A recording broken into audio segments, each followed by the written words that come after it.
নমস্কার বন্ধুরা, দীপালিস কিচেনে আপনাদের সকলকে স্বাগত জানাচ্ছি। আজকে আমি লাউ আর এক মুঠো ছোলা দিয়ে সম্পূর্ণ নিরামিষ একটি রেসিপি আপনাদের সাথে শেয়ার করেছি।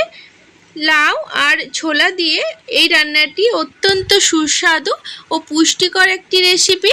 তো পুরো ভিডিওটি দেখার অনুরোধ করছি, আশা করছি রেসিপিটি আপনাদের ভালো লাগবে। তো রান্নাটি করব তার জন্য এখানে একটি লাউয়ের অর্ধেকটা নিয়েছি আর এখানে এক মুঠো ছোলা নিয়েছি। ছোলা কিন্তু আমি আগের দিন রাত্রে জলে ভিজিয়ে রেখেছিলাম। তো এই দিয়েই কিন্তু আজকে রান্নাটি হয়ে যাবে। তো রান্না করব তার জন্য প্রথমেই লাউগুলোকে কেটে নিয়েছি, দেখতে পাচ্ছেন খোসা ছাড়িয়ে ডুমো ডুমো করে কেটে নিয়েছি। আপনারা ডুমো করে না কাটলে সেক্ষেত্রে পাতলা পাতলা করে বা কুচি কুচি করে কেটে নিতে পারেন। অবশ্যই আপনারা আপনাদের পছন্দ মতো লাউগুলো কেটে নেবেন। তো এখানে রান্না করব তার জন্য ওভেনের ওপর কড়াই বসিয়ে কড়াই 3 টেবিল চামচ মতো রিফাইন্ড অয়েল দিলাম। তেল গরম হয়ে গেছে, এবার এর মধ্যে 1 টিস্পুন মতো 5 ফোড়ন আর 2টো শুকনো লঙ্কা ফোড়ন দিলাম। তো ফোড়ন ভাজা হয়ে গেছে, এর মধ্যে হাফ চামচ হলুদ গুঁড়ো দিয়ে দিচ্ছি আর 2 টেবিল চামচ মতো আদা বাটা দিয়ে দিচ্ছি। তো আদা তেলের পর দেওয়ার সাথে সাথেই কিন্তু ভাজা হয়ে গেছে, কয়েক সেকেন্ড তেলের ওপর নাড়াচাড়া করে নিলাম। তো আদা ভাজা হয়ে গেছে, এবার আমি এর মধ্যে একটি মিডিয়াম সাইজের কুচি করে রাখা টমেটো দিয়ে দিচ্ছি। এর ওপরে অল্প লবণও দিয়ে দিলাম যাতে টমেটো খুব তাড়াতাড়ি গলে যায়। তো এই রান্নাতে আমি ছোলা দিয়েছি। তো ছোলাগুলো কিন্তু আমি অবশ্যই প্রেসার কুকারে দিয়ে 2টো সিটি দিয়ে নেব। আপনারা যদি সিটি না দিয়ে কাঁচা ছোলা দিয়ে করতে চান সেক্ষেত্রেও কিন্তু রেসিপিটা হবে।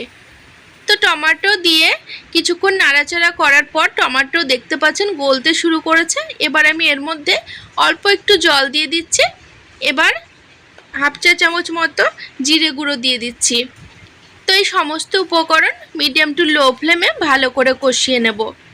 তো 2 থেকে 3 মিনিট কষানোর পরে দেখতে পাচ্ছেন তেল ছাড়া শুরু করে দিয়েছে আর মশলা কিন্তু সম্পূর্ণভাবে কষানো হয়ে গেছে। বন্ধুরা, এই রান্নার ভিডিওটি আপনাদের যদি ভালো লাগে তাহলে অবশ্যই একটি লাইক করে দেওয়ার অনুরোধ করছি। আর রেসিপিটি কেমন লাগলো অবশ্যই কমেন্ট বক্সে জানাবেন। তো মশলা কষিয়ে নিয়েছি, এবার আমি আগে থেকে সেদ্ধ করে রাখা ছোলা এর মধ্যে দিয়ে দিচ্ছি। তো ছোলা কিন্তু একদম নরম হয়ে যায়নি, আবার খুব শক্তও নেই, দেখতে পাচ্ছেন আমি হাত দিয়েই কিন্তু আপনাদের দেখাচ্ছি। এখন আমি ছোলাগুলোকে মশলার মধ্যে দিয়ে 2 থেকে 3 মিনিট মশলার সাথে ছোলা ভালো করে কষিয়ে নেব। বন্ধুরা, আমার সাথে থাকার জন্য চ্যানেল সাবস্ক্রাইব করে বেল নোটিফিকেশনটা অবশ্যই অন করে রাখবেন, তাতে আমি আগামী দিনে যখনই নতুন ভিডিও আপলোড দেব তার নোটিফিকেশন আপনারা সবার আগে পেয়ে যাবেন আর ভিডিওগুলো কিন্তু সবার আগে দেখতে পাবেন। এছাড়া অনেক লাউয়ের রেসিপি আমার চ্যানেলে দেওয়া আছে, আপনারা চাইলে সেগুলোকে কিন্তু দেখে নিতে পারেন। তো মশলার সাথে ছোলাগুলো ভালো করে কষিয়ে নিয়েছি, এবার কেটে রাখা লাউগুলো দিয়ে দিচ্ছি। তো লাউ দেওয়ার পরে 2 থেকে 3 মিনিট ভালো করে নাড়াচাড়া করে নেব। তো এই রান্নাতে কিন্তু আমি আলাদাভাবে জল দেব না, কারণ লাউয়ের মধ্যে ভীষণ পরিমাণে জল থাকে। তো এই জলেই কিন্তু রান্নাটা হয়ে যায়। তো সমস্ত উপকরণ দিয়ে 3 থেকে 4 মিনিট নাড়াচাড়া করে নিলাম।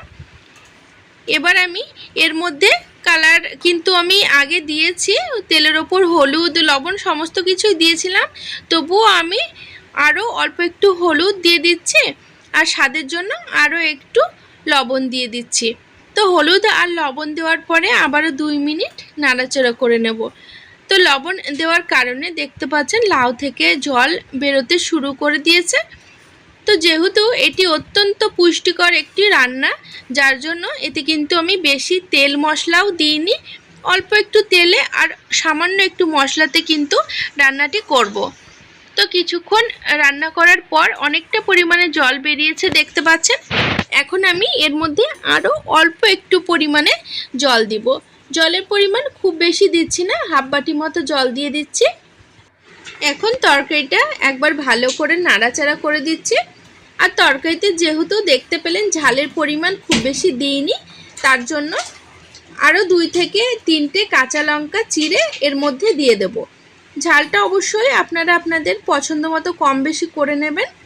তবে লাউয়ের তরকারিতে বেশি ঝাল না হলেই ভালো লাগে, যেহেতু এটি গরমের দিনের কথা মাথায় রেখে রান্না করেছি।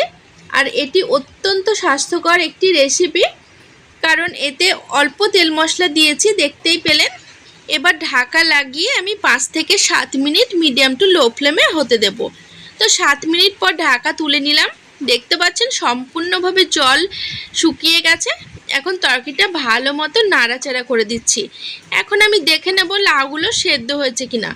তো লাউগুলো কিন্তু খুব ভালো মতো সেদ্ধ হয়ে গেছে। এবার কিন্তু আমি এর মধ্যে স্বাদের জন্য 1 টেবিল চামচ মতো চিনি দিয়ে দিচ্ছি। চিনিটা অবশ্যই আপনারা আপনাদের স্বাদ অনুযায়ী কম বেশি দিয়ে নেবেন, তবে লাউয়ের তরকারি অল্প একটুখানি চিনি দিলে ভালো লাগে। এবার 1 চা চামচ মতো গরম মশলা উপর থেকে দিয়ে দিচ্ছি। এবার তরকারিটা একবার ভালো করে নাড়াচাড়া করে দেব, আর এইভাবে খুন্তি দিয়ে একটু ঘুটে দেব যাতে তরকারিটা একটু মাখা মাখা হয়। আলু কিন্তু আমি এর মধ্যে দিইনি, আপনারা চাইলে আলু দিতে পারেন, তবে আলু দিলে তরকারিটা একটু মাখা মাখা বেশি হয়।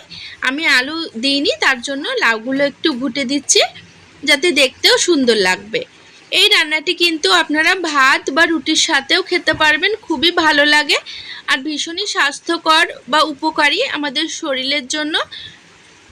তো তরকারিটা খুব ভালো মতো ঘুটে দিয়েছি, দেখতে পাচ্ছেন, আর দেখতেও কতটা সুন্দর লাগছে। এবার নাড়াচাড়া করে আমি এটিকে কিন্তু নামিয়ে নেব। বন্ধুরা, আপনারা একদিন হলেও এইভাবে লাউয়ের রেসিপি বাড়িতে বানিয়ে দেখবেন, ভীষণ ভালো লাগবে।